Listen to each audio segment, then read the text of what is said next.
So this morning we thought we would deal with where Australia sits in relation to Bible prophecy. Of course, you don't find the name Australia in the Bible, but we are in fact there in the Bible, this country. So we'll have a look at some of those things. Well, let me just start out by quoting the words of an Australian. This gentleman, Admiral Chris Barry, he's now retired, was once Chief of Australia's Defence Force between 1998 and 2002. He, of course, has seen a lot of war in his time. He sent troops into battle. He now says, "We are sleepwalking towards a conflict that will alter the world as we know it. Australia," he says, "will be invaded. He fears for the country his grandchildren will inherit." Now, of course, he's quite correct.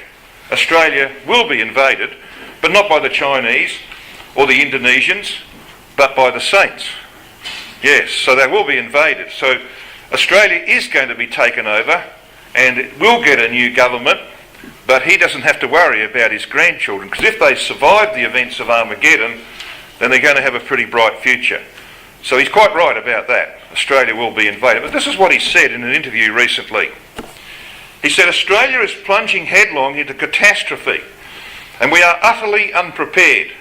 In fact, we may be past the time when we can prepare. The time bomb is ticking, and it will explode in our lifetimes. All certainty will be lost. Our economy will be devastated. Our land seized. Our system of government upended. This isn't mere idle speculation or the rantings of a doomsday cult, which of course we're accused of being from time to time. This is the warning from a man who has made it his life's work to prepare for just this scenario." So the point I want to make about that, of course, is if people like Admiral Barry can see that something is coming, they know that the end is nigh, then where should we be? What should we be thinking? How much should we be preparing?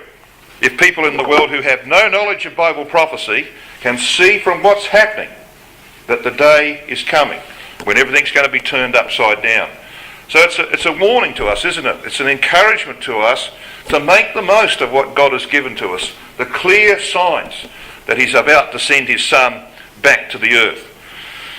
So then, what about Australia? Well, of course, we read in the scripture that Australia is connected to Britain, and we want to just deal briefly with that. Now, just last year, but over 12 months ago, on the 23rd of June 2016, we saw perhaps the most dramatic fulfilment of Bible prophecy since 1967. There's been a lot of things happening, but that was very, very dramatic. It happened against all expectations that the British voted to leave the European Union, of which they had been a member since 1973.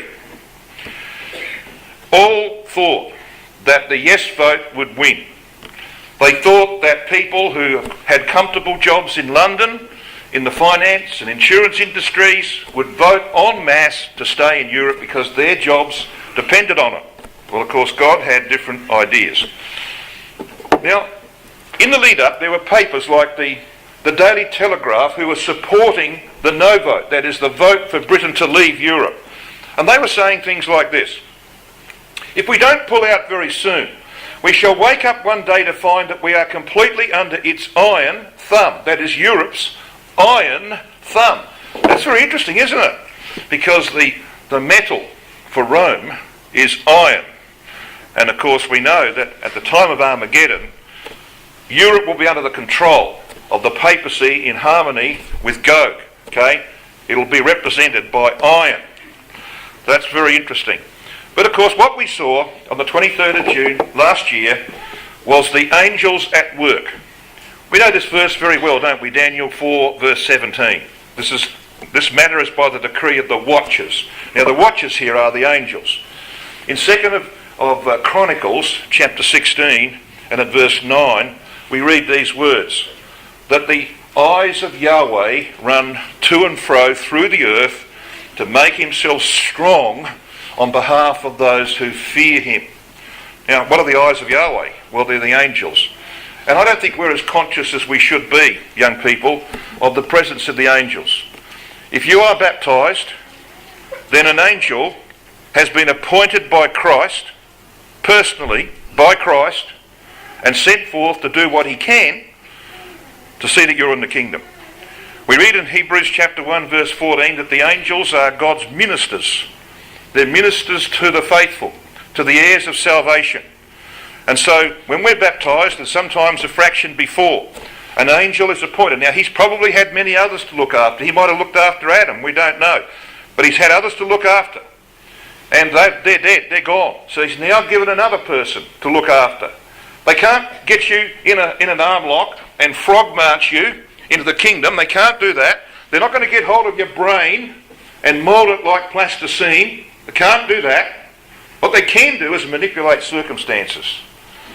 They can manipulate things around you to force you or to try and push you in the right direction. So if you're heading off to do something that's wrong, maybe something will trip you up along the way. That's the way the angels will work. But if you don't realise that they're there, if you're not conscious of their activity in your life, then of course you'll stumble on and go your own way. We're not as conscious as we should be of the activity of the angels. But when they're not required to be near us, they can be doing things like this and supporting their fellow angels in the work of manipulating the affairs of nations. And we saw that. We saw that dramatically in June last year. This matter is by the decree of the watchers and the demand by the word of the holy ones, to the intent that the living may know that the Most High ruleth in the kingdom of men. You know, the activity of the angels in fulfilling Bible prophecy is useless to people who are dead, isn't it? What good is it to them? It's only good to people who can see it, to the living, that they may know that God is at work in the earth and gives it to whomsoever he will, even men like Donald Trump. That's why it says he setteth up over at the basest of men. Now, many of you will be aware of what happened on the 23rd of June 2016. It was a Thursday. It was a normal work day. The British people, most of them, went to work like they always do. But that was the day to vote. You're either going to vote yes, we're going to stay in the European Union, or no, we're going to leave it. And they expected the yes vote to win quite comfortably. So off people went to work, particularly in and around the London area. But at midnight on the 23rd of June, as the new day began, a storm came from Europe. Storms don't come from Europe. This storm came from Europe. It hit just after midnight and it flooded the streets of London, and people said, oh well, by the time I go to work in the morning it'll be all over. Yes, and it was, so they went off to work. Well, it didn't stay that way. People went to work that day and they thought, well, I'm going to go out at lunchtime and I'll go down to the local polling booth in London and I'll vote. Couldn't get there. You had to have your swimmers on, all right, to get there. Many of the polling booths were closed because, you see, at 11 a.m, another huge downpour. Now, I don't need to talk too much to people at Lismore about downpours and what they can do, okay? I sat in a little place the other night with my lovely wife, and just above us was the watermark where the water had been up to. So, you know, you don't have to be taught about what floods can do. Well, this is what happened in London. And polling booths were shut at lunchtime. People couldn't get out. It was pouring down with rain. So they thought, that's not a problem. We'll wait until we go home. We'll catch the train, the bus, or whatever it may be, the taxis, and we'll go off home, because the polling booths were going to be open until 10 p.m. at night. You had that long to vote. What happened? 5 p.m, another huge downpour. No trains, no buses, no taxis, no way of getting home. They reckon that close on 2 million people in London didn't get to vote. And the no vote won by 1.7. 1.7 million. Okay? God was at work. See, this is an interesting picture. This is the 23rd of June, 2016. Can't read that from the back, but I'll read it for you. 10:03 p.m. The polling booths are closed at 10 p.m. They've been closed for 3 minutes when this was written. And they say Thousands of people are believed to have been unable to get back to vote at polling stations before 10 p.m. Well, look at it. How are you going to get back to your polling station? Okay? It's like driving through Lismore, isn't it? You couldn't do it because it's flooded. The hand of God was at work. And you know what they said? You know, you might have seen that little map, that weather map. Storms never come into Britain from Europe. They always come from the west. You know where this one came from? Directly over Brussels. You know what Brussels is? The headquarters of the European Union. That's where it came from. You can't see the hand of God at work in that. You're dead from the shoulders up. All right? You are. You're dead from the shoulders up. The hand of God was at work, young people. It's like God saying, now listen, what more can I do for you people? And to show you my angels at work. And all I want from you is some response. I want you to see it for what it is and realise that I'm actively involved in the affairs of nations and I'm bringing my purpose to pass. And I want you to be ready for it. I want you in my kingdom. But you're in a savage age. You're in an age that's eating away people's faith, eating the heart out of the truth. But I want you into my kingdom. I'm telling you, I'm at work. And if I can work among the nations, I can work in your life. That's what God is saying to us, young people. We just need to sit up and respond to it. So then, what about Britain? Well, this lady's had her ups and downs, hasn't she?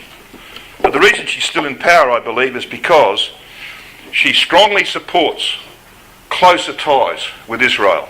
That's not been the character of British Prime Ministers for a long time. She supports those ties.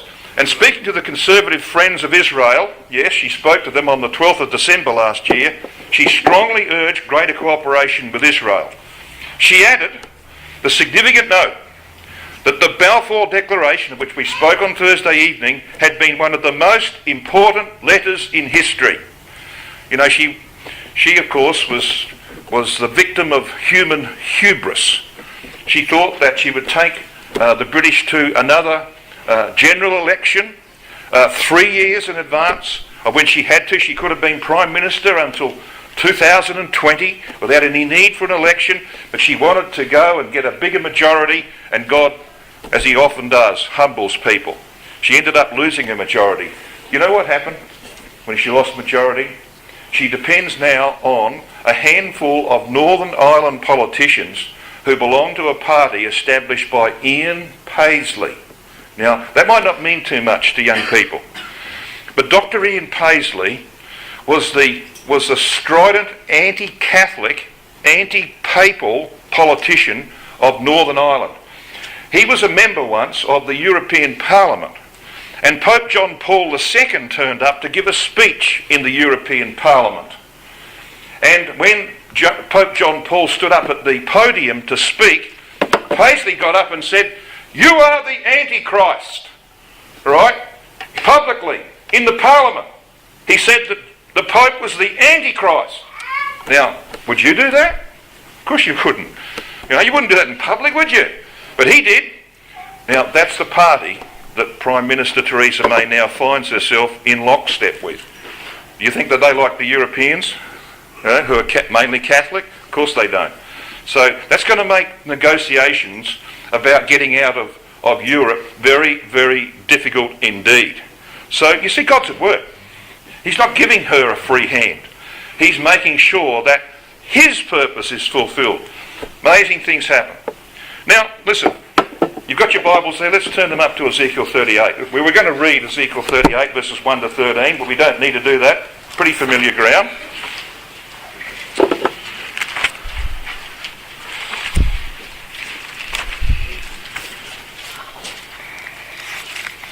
Ezekiel 38, and of course we know what happens here. We've got the Gogian invasion, verses 8 to 12.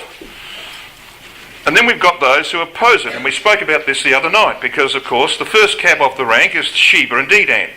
And this is a reference, Sheba is a reference to Yemen, which is on its way to becoming part of the confederacy of southern Saudi Arabia, or the Arabian Peninsula nations. And of course Dedan is Saudi Arabia and the Gulf states. So they're the first ones to object to Gog's invasion, but they're not alone. They're joined, aren't they? Because it then says, and the merchants of Tarshish, with all the young lions thereof, shall say unto thee, art thou come to take a spoil? Now Tarshish can be identified both in Scripture and by history with Britain. We'll just do a little bit of that. And I'm sure that this is pretty common knowledge to most of us, but let's just review that ground again. That Tarshish is in fact a reference to Britain in this place. Now, it's an interesting fact that among the countries who survived the last massive global financial crisis that we had, which by the way is going to be very small compared to what's coming, the best were Australia, Canada, India and New Zealand. Interesting, because they are in fact the young lions spoken of in Ezekiel 38 and verse 13. Now all of them have something in common. They have a British system of government, and 3 of those nations share the Queen as their titular head of state. Now of course it's a matter of great irritation to many Republicans in Australia that we've still got the Queen as our titular head of state. People don't like that very much. I wonder why that's still in existence. Well, it's still in existence because, of course, God has made it so. Why? Well, because Australia is linked, strongly linked to Britain. It's one of the young lion powers. Now, did you see this? Did you see the old lion? Okay, and it says down here, helped by the young lions, the old lion defies his foe. Who are they? Well, they're enumerated here on this First World War poster. Australia, Canada, India and New Zealand. Now you don't see reference there to the United States of America, do you? That's because the US is not a young lion. And I want to deal with that matter a little later on. So here's our biblical teaching delivered for us in Elpis Israel. This is what we've been teaching. Brother Thomas wrote, but there was also a Tarshish to the northwest of Judea. This appears in the case of Jonah, who embarked at Joppa, now Jaffa, on the Mediterranean, to flee unto Tarshish from the presence of the Lord. It is evident he must have sailed westward. It is not exactly known where the western Tarshish was situated. It was a country, however, not a city, whose merchants frequented the Tyrian fairs. Addressing Tyre, the prophet says, Tarshish was thy merchant by reason of the multitude of all kinds of riches, with silver, iron, tin and lead, they traded in thy fairs. He says these metals are the products of Britain, celebrated by the Phoenicians as Baratanak, or the land of tin. And of course from Baratanak we get Britain. That's how that name came into existence. And of course Brother Thomas is referring to Ezekiel 27 and verse 2 and 12. Now, son of man, take up a lamentation for Tyrus. Then verse 12, Tarshish was thy merchant. So he's quoted those words we've just read. The Phoenicians discovered the tin deposits of the British Isles through their own exploring and seeking out of new products and markets for them. They kept the knowledge of the Cornish tin mines a closely guarded secret so they could control trade in the metal and charge a high price for it. That doesn't sound like anything other than human behaviour, does it? Innumerable ancient workings in Cornwall still attest the trade, and tin is still mined there today. So this is commonly known in the world, the history of the tin mines of the area of Cornwall. Now, I went there a decade or so ago, and these are my photographs. You see these old tin mines here? They're all over the place down in the southern part of Britain. You know, you've got this Tolgus tin here. Well, we know that the Phoenicians were there. You know how we know the Phoenicians were there? There's evidence everywhere that they were there. And particularly in the wells that you find in this place. Now the British always dug round wells. So when they dug a well, they dug a round hole, they got stones and they put it around. The Phoenicians went a little bit further. They always constructed square wells. Now that's a much harder job. You've got to have a square hole in the ground and you've got to get in there and, build up the wall, the rock wall of the well. It's a difficult job. But that's what the Phoenicians did. So we know that the Phoenicians were there, living for a long, long time on the southern coast of Britain. This is how Britain became the Tarshish of Ezekiel. They were there a long time, even before the days of Ezekiel. They were fiddling around in that area. So this is the history. This is a commentary on the Phoenicians and Britain. The fact that the tin trade existed is too well attested to need proof. Herodotus, as early as 445 BC, speaks of the British Isles as the Tin Islands. That's a long time before Christ. Pythias mentions the tin trade, as does Polybius. Diodorus Siculus gives a detailed description of the trade. He tells us that the tin was mined, beaten into squares, carried to an island called Ictus, joined to the mainland at low tide, probably the St Michael in Cornwall today. The trade existed as early as 1500 BC. Really? And Sir Edward Creasy writes, the British mines mainly supplied the glorious adornment of Solomon's temple. Really? So, that's how old it is. This matter ties in very well with the involvement of Phoenician builders with the construction of Solomon's temple. So it goes back a long, long way, does the British involvement with these metals that are mentioned in Ezekiel chapter 27. So there's no doubt that the Tarshish of Ezekiel 38 verse 13 is a reference to Britain, and there's no doubt therefore that the young lions are those who owe their existence to Britain and who have the British form of government. And that of course is Australia, Canada, India and New Zealand. But what about the United States of America? Where do they sit in the scheme of things? Well, they're not a young lion. And it's a simple fact, young people, that our community from the 1840s right down to the 1950s, over 100 years, never ever taught that America was a young lion. Did you know that? It was no Christadelphian teaching that America was a young lion. We have messed that up big time. All right? And we've got to go back to our roots. We've got to go back to what was right. And it was right then, and it's being proved right again. If we can't see that happening, then we're blind. It'll be proved right again that America is not a young lion. They will be pushed aside by the Great Depression that's coming. We'll talk more about that this afternoon, God willing. Pushed aside, and history will be repeated. America played no big part in the First World War. They came in July 2017. Their troops didn't go into the battles until April 2018. 1918. I'm 100 years out. 1917 they came in to France. Troops went into battle in 1918 in July. The war ended in November. Second World War, they came in late, only when the Japanese bombed the living daylights out of Pearl Harbor. And then they came in and they got involved in the war. Of course they influenced it, but they were late. They were not interested in it because they were in too much trouble at home. Too many people saying we don't want to get involved in anybody else's wars. So history will be repeated because the Great Depression that's coming is going to hit America harder than any other nation on earth. Even the world knows these facts. This is the Punch magazine. Now, the Punch magazine was a light-hearted magazine back in the 1920s. This is 1923. This is The Lion. The Lion is Britain, okay? It's a British magazine. Alongside the British Lion, you've got Australia. You've got New Zealand. You've got Newfoundland, which was part of the British Empire at the time. You've got Canada. You've got South Africa. You've got Ireland. You will not find America there. All right? Even the world knew that America was not attached to Britain. The Americans rejected the British. They fought a war against. They got the French on their side to get rid of the British. They wanted no part of the British form of government. They refused to use British titles. Have you ever heard of an American called Sir someone?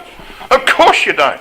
Unless, of course, they're idiotic enough to go and take it off the Queen against the will of their people. So, that's the position. So the pioneers were very clear about this matter.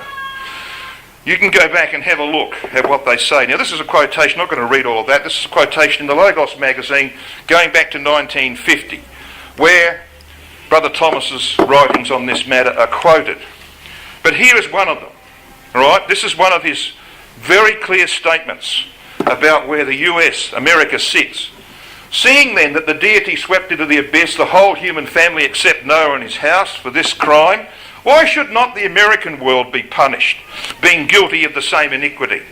There is every reason to conclude that judgment will fall upon it with great severity. Its idolatry of self is God-defiant, and it needs to be taught that there is one almightier than the dollar and stronger than the human will. There is no... Look at these words in green on the screen. This is volume 3 of Eureka, page 203. There is no symbolical revelation of events to be developed upon the American arena. All right? Now the words that the Logos quoted are the words that follow. I didn't quote the first lot, by the way. Logos volume 39. This article in the Logos lists America, Canada, Australia and South Africa as vigorous young lions on the basis of the English language. Well, 2/3 of the world speaks the English language. It does not mention New Zealand. I think our cousins across the ditch might be disappointed that they didn't get a Guernsey as a young lion. All right? Well, they're definitely a young lion. So then, how do we come to this conclusion that the US is a young lion? Well, there was a brother who shall go nameless except for initials. All right? There was a brother in the 1950s and 60s who wrote extensively on the origin and location of Tarshish under the banner Eureka in the Light of Today in the Logos magazine.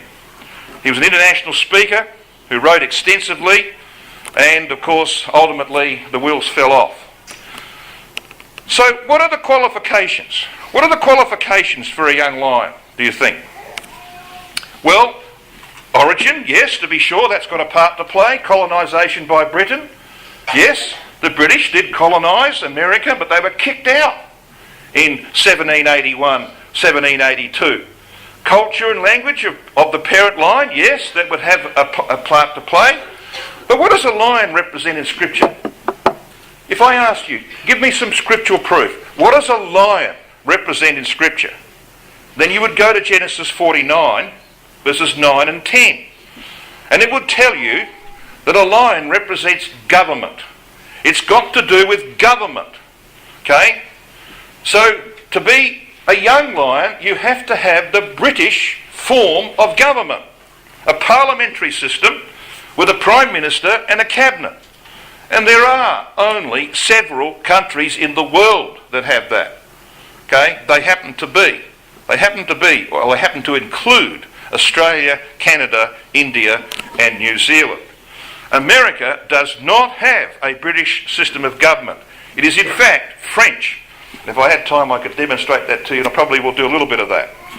So history will be repeated, and the US will be sidelined by the Great Depression of the 21st century. They will not play a major role in the events of Armageddon.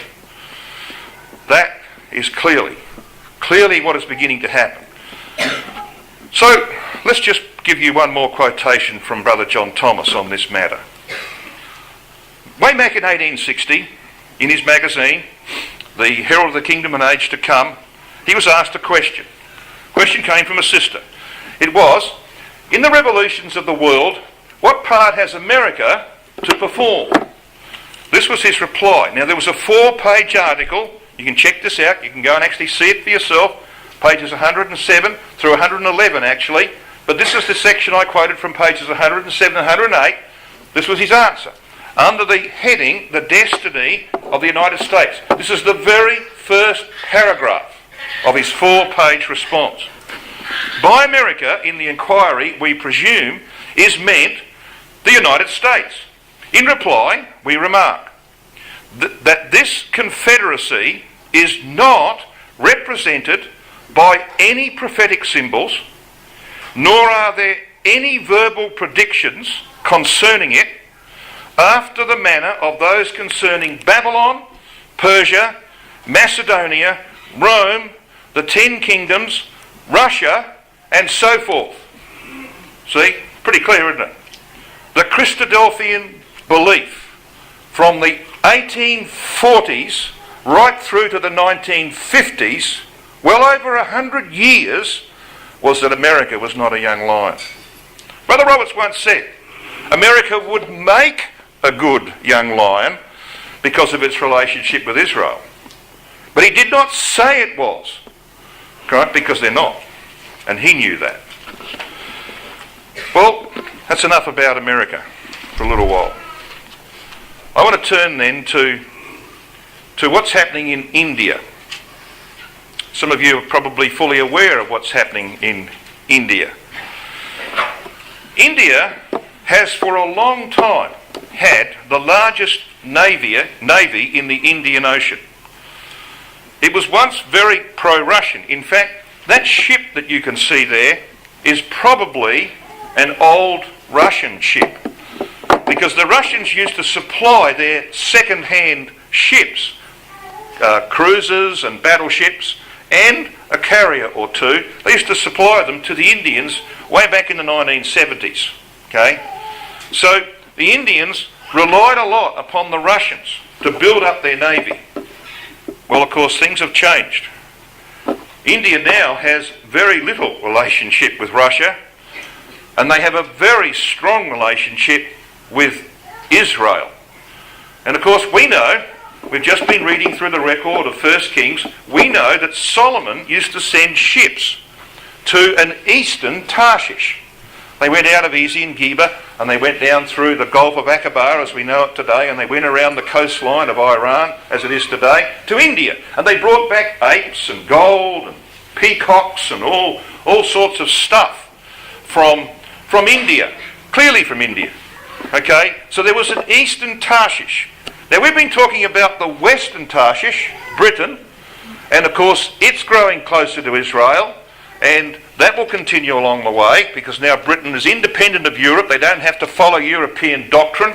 Okay, so that's going to happen in the west. But what's happening in the east? Well, what's happening in the east is that we're getting the development of the eastern Tarshish. So there's going to be one at the end of the days. Now let me just show you what's happening in the relationship between India and Israel.